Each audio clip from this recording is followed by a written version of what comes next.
So here we are at level 17, which is the second sewer level, and was by far my least favorite level.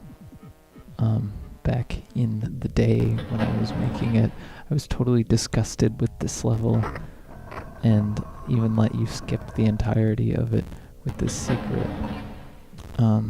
Unfortunately, this secret is pretty impossible unless you have like full ammo and a chain gun, which I didn't because I've been doing this whole starting out with 8 ammo thing, and I tried very hard to kill those guys gradually, which you'll see all my painful attempts.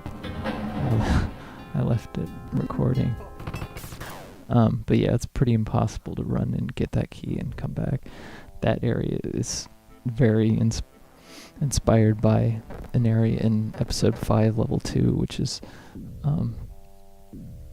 what I used to call the verboten door. All these like verboten signs leading to this barrel blocked off area with all these SS guys. And I think there was a chain gun there or something, I don't remember. But I never really went in there because it wasn't required. It was just this forbidden door. So that's this version of it. You know, you can get what you need from the secret and not have to deal with this forbidden door.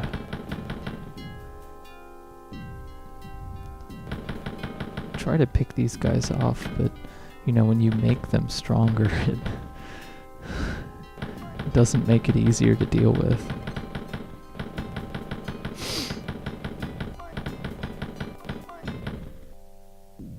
Yeah. I tried though. I was planning on coming back and finishing my job, but that never happened. Turns out it's kind of hard to go through the level when you only have 5 ammo. This is a little procession. There's different objects in each of those. I don't know. Yeah, this is supposed to be one of those transition levels. All the level 7s were transition levels.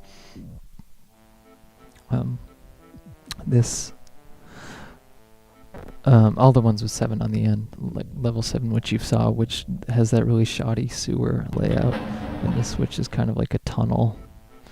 And then level 27, which is also kind of a sewer level, much shorter than either of these. These are the ones that I felt like the less good about, but maybe they serve their own purpose. It's, I don't know, I think I had this idea that all these sort of Wolfenstein-y castle levels were the best kind of levels, and that the other things weren't as good, even though I wanted to do them because they were different.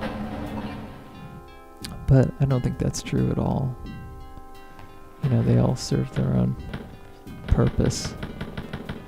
And whatever, you know, story, narrative exists for someone who's playing this, since, you know, I didn't define a story. There's no, like,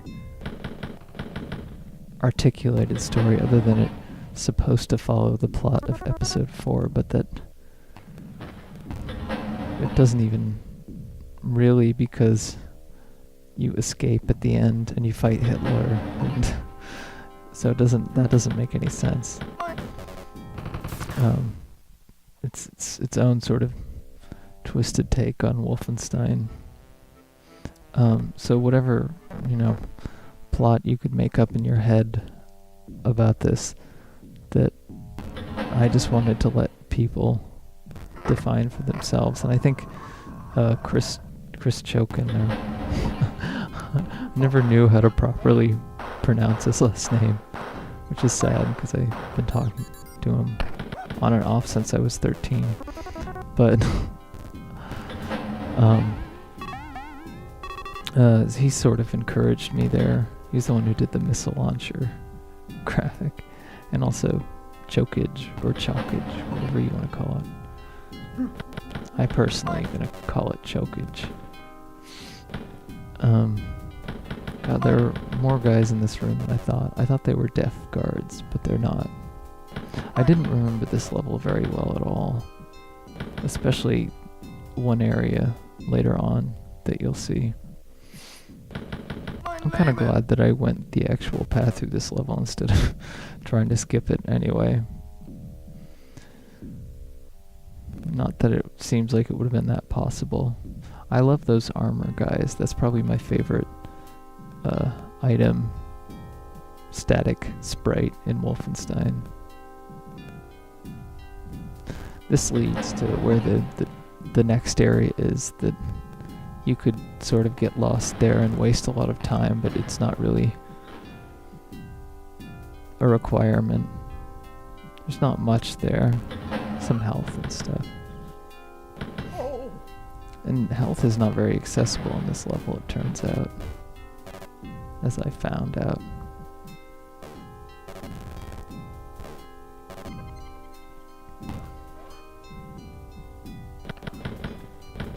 I don't really like the look of the steel.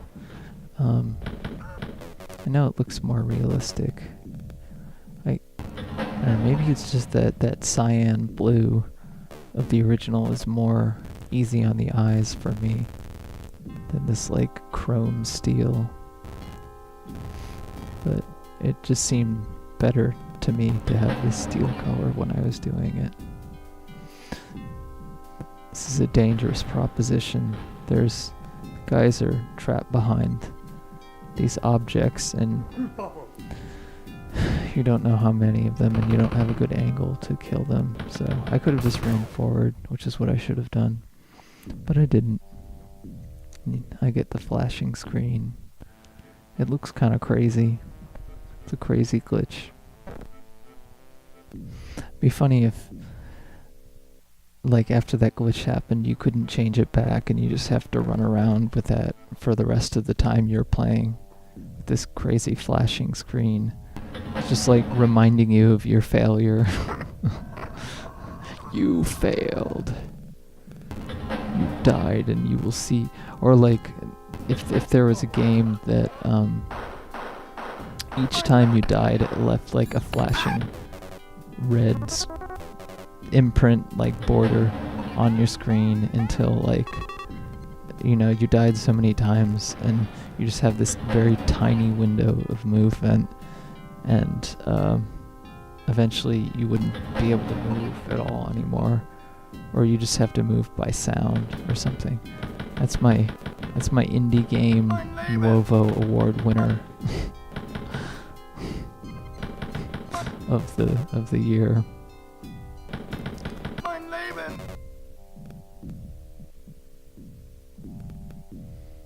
Who am I kidding? It would have to be a puzzle platformer to get anywhere.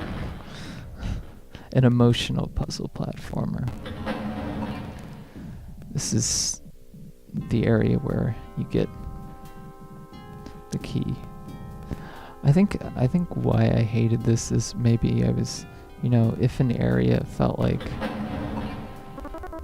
it was using layouts or space in a way that was too easy or obvious, or it wasn't complex enough or whatever, then I thought that was a bad thing.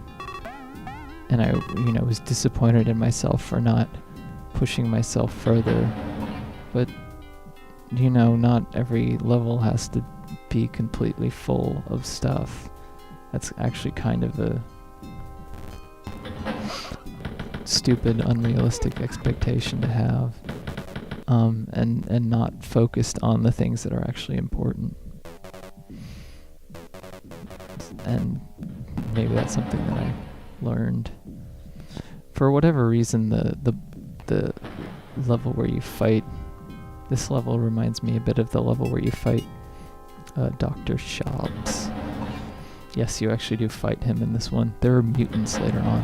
And actually the next level, finally, you get to fight the officers, who are my favorite enemy, and I have no idea why I kept them from you for so long. I just wanted to introduce them, you know, have a like all of a sudden it's kind of a game changer, you know? You've been playing for 17 levels and finally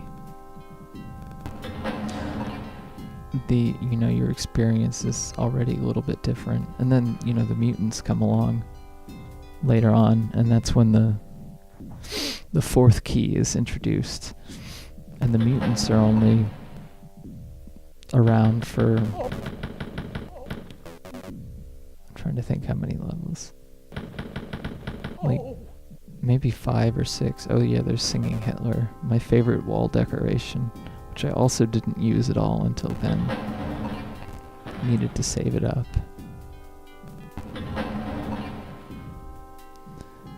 This whole area is a mystery to me, and actually coming here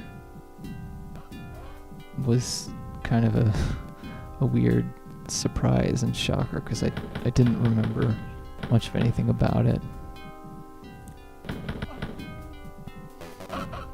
So it was like I was discovering it. It was actually kind of exciting. It was, like something that I didn't know and I was discovering for the first time, or seemed vaguely familiar, but not that familiar.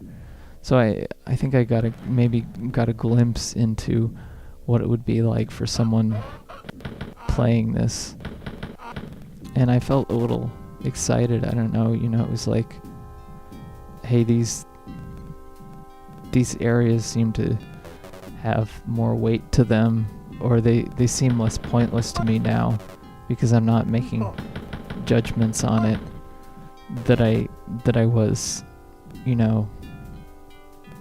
because it was something that I did.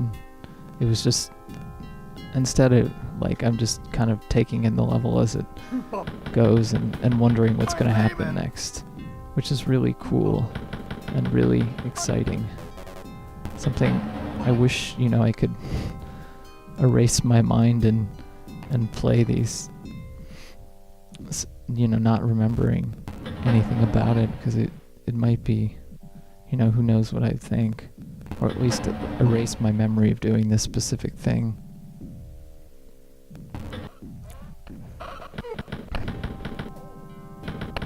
I don't know, it was, and also not knowing where the guards are gonna come from and how the areas are laid out, or really the motivation behind a person doing something like this. Because, I did a lot of areas to be different for the sake of being different, and maybe unclear of what the actual purpose or motivation was, just hoping that would be filled out. And in some cases, it is kind of up to the player, just like music, it's kind of up to the listener to fill in those meanings. So I was sort of excited by that idea that I could do that, and that it, meant something. Maybe it makes you feel a little bit better, because it makes you realize, like, that there is some sort of thing to be excited about. That I didn't think was there before. And I don't know, like, I obviously know where I was emotionally when I was 14, and I know where things ended up, but on the other hand, this level was kind of a mystery to me, and that's some of why maybe I didn't even like it. And so it's a situation where I can look at it a little more this way.